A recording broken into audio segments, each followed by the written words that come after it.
Hi, I'm Sherry McKay. I'm a white woman worship leader, and I'm leading my church in a transition from monocultural worship to multicultural worship.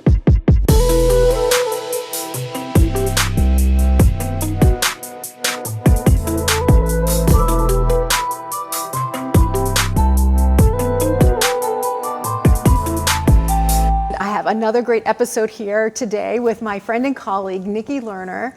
And we've been talking about tokenism. We've been talking about context, proximity, intentionality, and I really wanted to talk about cultural appropriation. And Nikki, one of my first, light bulb moments, or the first time where this really came up for me in my ministry setting, was when I was preparing for an event that we were going to do at the church, and it was an outdoor festival kind of thing. And I had some young people that were going to sing a band, that were going to do a song that was maybe had more of an urban feel to it, possibly, I guess. And I invited a friend of mine who was African American to come, and I said, you know, she's a choreographer. I said, it would be great to have you break dance on this song. That would be really cool. And she said, I don't feel comfortable with it. And I was really surprised because we had worked together a lot before. And she said, I don't feel comfortable with it. She goes, I'm really growing in my understanding of culture and what feels right as an African American woman. And she expressed to me that she wasn't comfortable breakdancing when there was a piece that could be perceived as an African American art form or song or musical genre, and it was mostly white young people who were performing it. And that raised a lot of questions in my mind, and we started a conversation. And as a white person, I'm thinking, well, doesn't it honor your culture if my culture does that stuff? You know, does your music, so to speak, or enjoys that? And I started thinking about even my music education, and we always sang spirituals. And I loved singing spirituals. As a Christian, I felt like, you know, this is a place where I get to sing songs about Jesus in a public school setting. Mm-hmm. And so it just really brought up a lot of stuff. Well, what can I do and what can I do? So what is cultural? I guess that's like, what is it, first of all? Man, well, let me just start by saying this. It's complicated. Personally, I don't always think that there is a determined line of what is and what isn't. So let me just say that it can be very complicated. Having said that, one of the things that I think is so egregious about appropriation and when people are in it is when a certain group of people or a person from a people group looks at something that comes from another culture specifically, takes it, and then either says, we created this, or takes it and tries to then recreate it and destroys it. Okay. That's when you tend to step into appropriation. When you dishonor something is when you do it really poorly, particularly in a performance realm. So, for instance, spirituals in a college sense, right? That's it's seen as a genre of music, just like anything else would be, right? So there is a little bit more leeway for a group of non-African American students to sing spirituals because it's seen as a genre within that context. Now, if you have a whole choir full of white American people and you just add that to your program or whatever, and you know, don't tell any story or anything around it, people who receive that can see that as appropriation, because you took something from a culture and just performed it without including anybody from that culture. Right? That can be seen as appropriation. Many times what I like to say around appropriation is, particularly if you're in a monocultural setting and you want to do something culturally that's from another culture, is to set some context around it, right? tell stories about where this came from, whatever it is you're doing, dance or music or art form, whatever. Tell stories about where it came from. Tell stories about the people that invented it or came up with it. If you can, invite other people that you know from your network into that space to do it with you. Those are some of the things that you can do to stay out of cultural appropriation. Yeah. Because I mean, we borrow from each other all the time, Yes. right? I mean, that's just part of being on the planet, right? We borrow culturally and those kinds of things.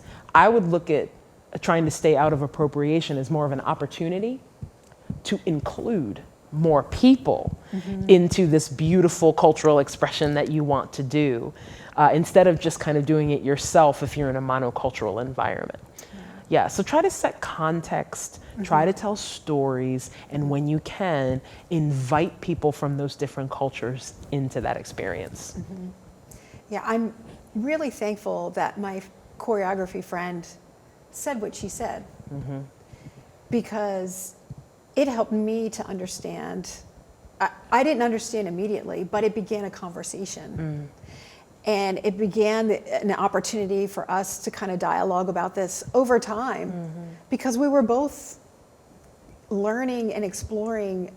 I think all of this stuff is relatively new in the grand scheme of things. And there's a lot of, we have to give ourselves time. And I think, again, relationship is such an important piece when we're in relationship with people. I wanted to kind of look at cultural appropriation. We talked about what it is, but I want to talk about how it can look in a music ministry. Like, get really specific into this, since we're talking about worship leaders and what does it look like in a music ministry or a worship arts ministry to have cultural appropriation? That's a big question. It's too big for it. Yeah. Well, it's only big because it's complicated. Because so much of appropriation oftentimes is connected to a group of people trying to perform something or do something that is not authentic to them. Whereas, so for instance, let me try to break this down just a little bit. You may have because of the culture, you may have a Southern church that is mostly white American that could pull off gospel music, and do it really well. But because that's the culture they're immersed in, right? Yes. And again, you may not have a ton of non-white people in that space, but it makes sense in that space that they would be pulling off some sort of gospel music because of the culture they live in. Right? So some people might look at that and say, oh, that's appropriation.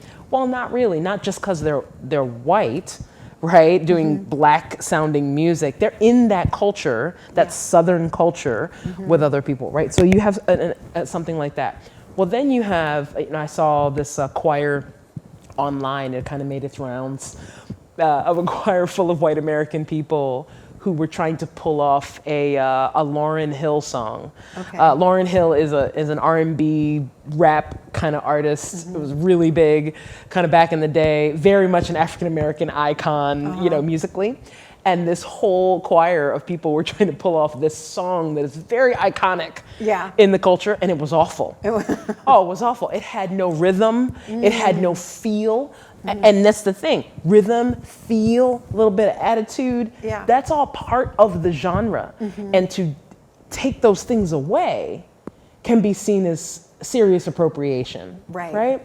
So in a worship ministry, I mean, that could look like, taking a song genre-wise that has been historically black gospel and pulling all of the elements that actually make it black gospel music, and still calling it black gospel, but substituting all your other instruments, 5 electric guitars and whatever it is, right? That could be seen as appropriation.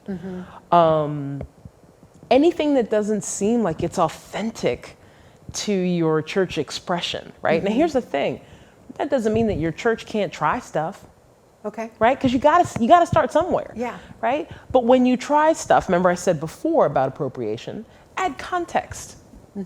It could be as simple as a leader of saying, hey, we've been working on this song, telling your congregation on Sunday, we've been working on this song for the last couple of months because we really wanted to perform it. Here's where it comes from. Here's how I found it as a worship pastor, right? And we're gonna try it this morning, put some context around it, have somebody from that culture explain where it comes from, or, those sorts of things. There's a lot you can do to stay out of cultural appropriation. But the biggest thing it can look like in a church is to basically say, we came up with this. That's the worst form of cultural appropriation, is to see something cool in another culture, you adopt it in your culture, and then say, we came up with this. Yeah. That's really what people are usually looking for when they say that something is culturally appropriating. Good stuff. Thank you so much You're for welcome. taking time to chat about this stuff. It's exciting. I feel like this is such a broad topic, such a broad focus of ministry that we're going to get to dig deep in it for quite some time.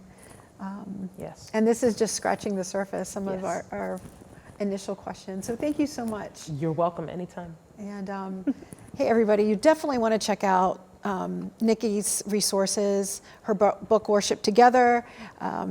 Check out her free online resources. The Multicultural Minute is a really accessible video that you can watch on YouTube and watch it every day, just a little bit at a time. Some great little suggestions that you can implement right away. And you will be blessed. I promise you, you will be blessed by checking out all her resources. So thank you, Nikki, and look forward to talking to you guys again in our next episode about multicultural worship.